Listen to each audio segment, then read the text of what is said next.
I don't think I can do it. I mean, it'll be difficult. Very. Well, this is not mission difficult, Mr. Hunt. It's mission impossible.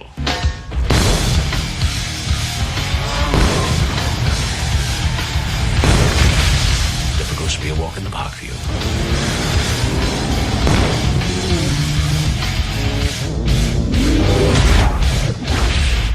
You gotta be kidding.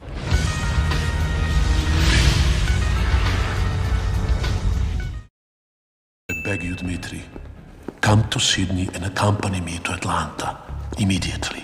Seriously, Vladimir asks his friend to come to Sydney just so that he can then get on another plane to fly to Atlanta. There's virtually no reason for this, except that Dmitri is a bad guy who's going to crash the plane to kickstart the plot. Vladimir wants to protect the serums, and Ethan is the only person he trusts, as we find out later. I'd say he thinks he's making the best decision. Also, 20 hours, you've got to fly from Sydney to Atlanta? Why f***ing Atlanta?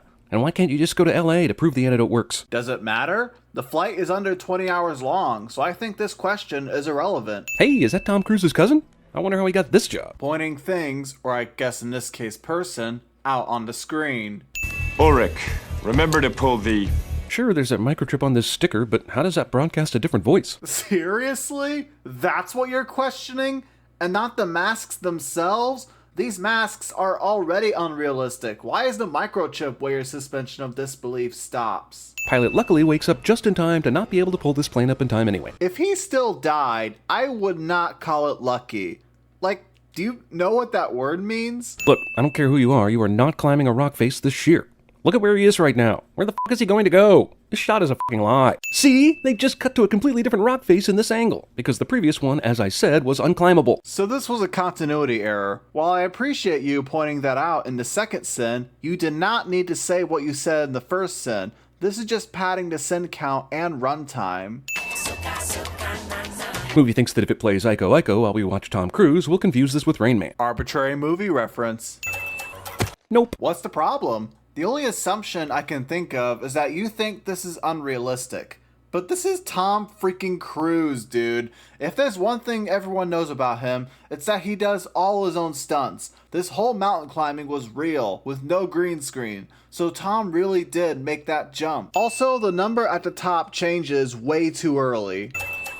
Nope. In just 4 years, the IMF has graduated its mission delivery system from high-8 tapes to Super HD wireless Oakleys. Funnily enough, there was a sin I cut from the last film where I pointed out the tapes aren't the only devices the IMF uses to send messages. This movie proves that. Did you really think those tapes were the only option they had? What if they were on a plane? You know, like in this scene? The next time you go on holiday, please be good enough to let us know where you're going. How did these assholes ever find him? Even if Ethan casually mentioned to his CIA coworkers that he likes climbing mountains in Utah, they would still have needed to find a needle in a haystack in an exact location at the same time he was climbing them. This is the impossible mission force. Just saying, they have their ways. Also, let's start our movie with some impossible stunt that has nothing to do with the plot whatsoever, and then justify it when a helicopter flies by and gives Ethan his mission orders. Well, technically this sets up a later scene where Ethan climbs a rocky hill, so it's not completely pointless. Tandy Newton isn't... I'm sorry, what were we talking about? Ah, the old "this woman isn't my girlfriend" sin. Sorry that you're an SJW now, because this is in your past and no one will forget it, even if you delete it. Well, good thing this girl Ethan's supposed to recruit is also curious about him. Is that part of his IMF training? Animal magnetism? Ethan was literally staring at her. I'd stare back too, especially since this is supposed to be one of those love at first sight things. She planned her burglary around a percussive dance number? How much research did that take? She'd have to find out about this party, get herself invited, and make sure the entertainment is loud enough to accommodate her burglary needs. Again, does it matter? This scene is meant to establish Nai's abilities as a thief, so she probably did research about what the best time was to steal her prize. Where did you get this number?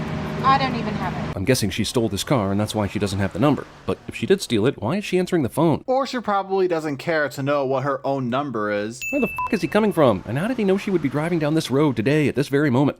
I can understand maybe following her, but knowing she'd be driving down this road at this exact time?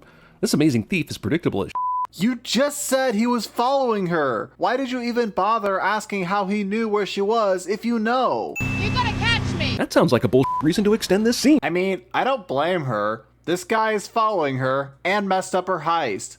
I can see why she doesn't want to help him. This movie is so stealing James Bond that somewhere at the end of this road, James Bond is waiting for them and ready to put a bullet in them. This is the second time you've compared this to James Bond. Do you mind if I'm on top? Somebody said, we need to make the Mission Impossible movies more like James Bond, so let's half-ass some innuendos and call it a day. Please don't do it again.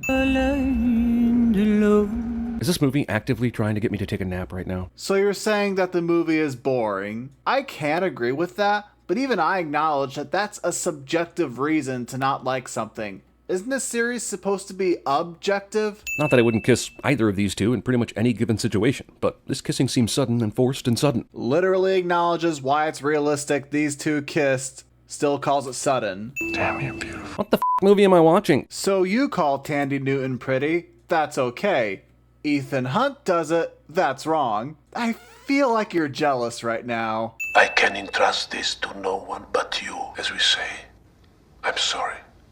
And you are sorry. That's a saying? Why did you say it in this instance? You're the one asking for the favor here.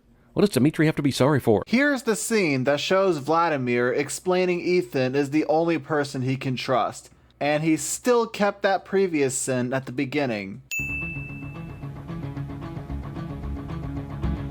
Hans Zimmer warms up his Dark Knight score 8 years in advance. Don't you mean Batman Begins, since that came first 3 years before The Dark Knight? You made it sound as if I was recruiting her for her skills as a thief. Well, then I misled you, or you made the wrong assumption. When giving our agents missions, we feel it's best to keep them in the dark as much as possible. Also, so that when you're recruiting a hot jewel thief, you'll bang her and complicate the whole get back together with Ambrose plot. You literally just played Anthony Hopkins saying that Ethan probably made the wrong assumption, and yet you still kept this sin in? You mean it'll be difficult? Very. Well, this is not mission difficult, Mr. Hunt. It's mission impossible. Difficult should be a walk in the park for you. First off, if you're cheekily telling him it's not mission difficult, that it is in fact mission impossible, then you cannot sell him on the fact that it's merely difficult. And second off, roll credits. Are you not paying attention to what he's saying at all? He's saying that the IMF do impossible, so convincing Naya to go to Ambrose being difficult shouldn't be that hard. Also setting this scene. This transponder chip is completely untraceable. It's your location to a satellite, which can be read by only this computer. So you're saying it's not completely untraceable then, right? Since you can trace it. How is that possible? Again, are you not paying attention? Ethan is saying the device is untraceable except from this one computer.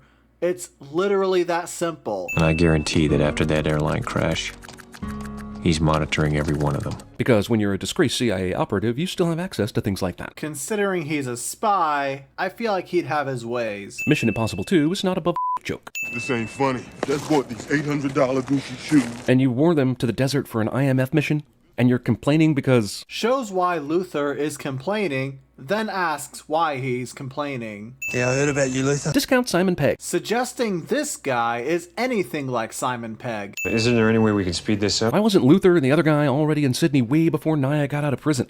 You call him out here right when she's getting to Sydney? Hell, why not track her the whole way? I think it's fair to say he called them while Naya was in prison, but it took them a while to get here. Ethan, here we go. Got it up just in the nick of time to break your heart. Even though Ethan knows that Naya has to do this to get the information they need? I mean, heck, you brought up James Bond twice, and I'm pretty sure that's something that happens in those movies. No flies on her. No bugs either.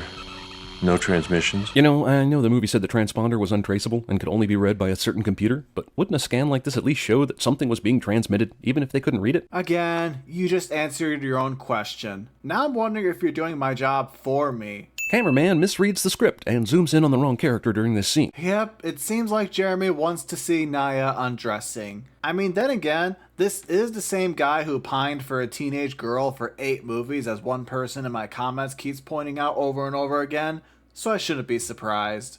You're not interested in seeing how it looks? Oh, I am. Later. So, while they had sex, did Ethan watch a tiny yellow dot move forward 3 inches, then back 3 inches, and so on and so forth during the whole thing? I mean, even if that did happen, why is that a sin? Why is that something wrong with this movie? One considers her timing, of course. Getting nicked within a week of the plane going down. Man, Ambrose would be excellent at CinemaSins, but he'll choose to ignore this because the power of boners is stronger. Jeremy says boner. Ethan, who Ambrose knows well, decides not to wear a mask to the track for some reason because, well, what are the odds? Ethan's smart enough to keep as far away from Ambrose as possible, and since no one notices him anyway, I'd say this question is moot. Ambrose just pulled the camera's memory card and put it into an envelope. Is the movie just narrating to me things that happened 5 seconds prior? Is this real life? Hey, since you can't keep up with movies, you probably need this spelled out for you anyway. Hold on. It then takes an unnecessarily tense 15 seconds for Ambrose to say, Put down 1,000 for me. Notice there was a cut there because they don't show why it takes that long. Firstly, Ambrose waits for Naya to turn around, and then he walks up to her while the movie shows her hiding the envelope, which we can assume is happening simultaneously. Don't turn around. yeah, that would be suspicious, like my face. Double dipping. So this is Ambrose posing as Ethan so that he can get information out of Naya. But don't they have a satellite following her every move, at least when she's outside? Can't Luther see that fake Ethan is talking to her right now? Probably because he's focused on getting information out of McCloy. I guess this is why Luther isn't watching Naya right now, because he's in the hospital for some reason. He's totally not needed here at this point in time. But hey, anything to keep him from seeing Naya talk to fake Ethan. Oh, so you know why, and yet you kept that previous sin. Again, have I mentioned your padding to sin count? Going now! Ethan, wait! This is just so stupid a move for a super spy to make, it's almost unbelievable he'd do it. Oh, no, wait, it is. Actually, this is Ethan Hunt. I find it 100% believable. Also, remember how you loved this in the first movie? Here's some more of that first movie magic. Oh yeah, both movies had a scene where Ethan hangs from a wire and lowers down. Yeah, that's gotta be annoying, person who overuses cliche, Deus Ex Machina, and boner mentions. John C. McCloy. By the way, the only reason they have John saying this is because he stupidly said his full name John C. McCloy. for no reason anyone can think of except to advance the plot. Even if McCloy didn't say his full name, Ethan could just use a microchip to sound like him. Man, even Ethan shows terrible regard for public health safety by shooting the dude holding the deadly virus in a mostly glass vial. This movie wants a pandemic to happen. I feel like he's smart enough to know that the gun won't break here and to shoot the guy holding it. You were in such a hurry to knock off that 747, you never figured out where Chimera really was. Yeah, and why is that? A smart CIA guy somehow doesn't realize that Vladimir could only be carrying the virus in his body, not in a briefcase? Why do you think that asshole injected himself in the first place? If he could carry it any way else, don't you think he would've? This whole question is irrelevant because Ambrose literally says that he knew and Ethan corrects himself. Hurry to knock off that 747, you never figured out where Chimera really was. I knew where it was. Huh. And you knew the only way Nikorovich could smuggle the live virus was by injecting himself and using his own bloodstream as a petri dish. You knew that. While you were knocking him off, destroying the very thing you came for. I'm not going to lose you! Girl I basically just met? Okay, so I agree with you that this romance started off way too fast, but I'm pointing out right now that you've said this way too many times in this video. Saying it one time would have been enough. And you know what? Since you like padding the sin count, I'll do that too. Why didn't he put the guns away before jumping? You know, so he could use his hands and whatnot. Doesn't matter though, since he put them away so he can eject the parachute. And nothing anyone in this story did for the next 12 hours mattered. What did you want to see? More planning for what to do next? Wouldn't that have padded the runtime? Oh, look, I was wrong. Movie shoehorns in a final scene reason for showing Ethan's rock climbing earlier. Yeah, no, still stupid. And here's another case of a later scene debunking something you said earlier, but you not deleting said previous sin. That's what most of this video has felt like, and it's frustrating. Pigeons flying around? That's definitely something I need to check out. Don't you know anything about birds? They usually fly away when they see someone getting close to them. It's pretty amazing that Ethan brought an Ethan mask and a Duke mask, but even more amazing that Ambrose actually sent the Duke out after Ethan so that Ethan would look smart for having brought the right masks. But Stamp is Ambrose's right-hand man. Of course he'd send him out. Tom Cruise on a motorcycle cliche. Sending Tom Cruise on a motorcycle. Gun pointing montage. Pointing things out on the screen. Ethan does this without his shoes catching on fire, even though every other moment of friction in this movie has produced an explosion. I could be wrong about this, but wasn't this a practical stunt? Movie ensures protagonist and antagonist are dressed similarly enough that you'll be even more confused than normal during the over-edited fight scene. No, I'm pretty sure you're the only one confused. I was able to follow this fight just fine. Gotta be a rock around here somewhere on this beach. Oh yeah, here it is. Why wouldn't there be? Ethan is in a vulnerable position and can totally be stabbed, but Ambrose goes with the I'm going to kick you because it makes me feel better technique. And then he immediately goes to stab him with him on the ground. Oh, wait. I know you're gonna show that right after, so that's another example of you not correcting yourself. What the actual f am I watching? Just like Tom Cruise climbing the mountain in the beginning, my only guess is that you're suggesting this is unrealistic. But just like that previous sin, this stunt was also practical. That is a real knife near Tom's eye. Let's get lost. And they lived happily ever after, because after all, she's in the next 3 chapters, right? Glad we spent so much time with this love story. I see what you're saying, but wouldn't that be a sin for the other Mission Impossible films and not this one? And besides, I don't mind never seeing her again, since their romance felt really fake, as you said. Julio's much more genuine anyway.